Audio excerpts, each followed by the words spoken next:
Let's cook Maggi with me. నా all time favourite food వచ్చేసి Maggi. చాలా quick recipe. నాకు హెల్త్ బాగాలేనప్పుడు, ఏమైనా తినాలనిపించినప్పుడు నేను చేసుకునే ఫుడ్ మ్యాగీ.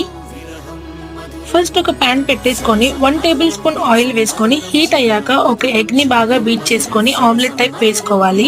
ఆ ఆమ్లెట్ ని వేరే బౌల్లో వేసేసుకొని అదే ప్యాన్ లో 1 టేబుల్ స్పూన్ ఆయిల్ వేసుకొని ఆనియన్, క్యారెట్, గ్రీన్ బటానీ వేసుకొని అన్ని ఆయిల్ లో కొంచెం బాయిల్ అయ్యాక 1 గ్లాస్ ఆఫ్ వాటర్ వేసుకోవాలి. వాటర్ కొంచెం బాయిల్ అయ్యాక మ్యాగీ వేసుకోవాలి. అది మంచిగా బాయిల్ అయిన తర్వాత Maggi masala, chilli powder and salt వేసుకోవాలి. మంచిగా కలుపుకొని ఒక 2 మినిట్స్ పాటు దాన్ని కుక్ చేసేసుకోవాలి. అది మంచిగా కుక్ అయిన తర్వాత ప్రిపేర్ చేసుకున్న ఎగ్ ఆమ్లెట్ అండ్ కొత్తిమీర వేసేసుకొని స్టవ్ ఆఫ్ చేసేసుకోవాలి. ఇంకా మనం సర్వ్ చేసేసుకుందాము. టేస్ట్ మాత్రం చాలా బాగుంటుంది. మీరు కూడా ట్రై చేసి ఎలా ఉందో కింద కమెంట్ చేయండి. అండ్ వీడియో నచ్చితే please like, share and subscribe.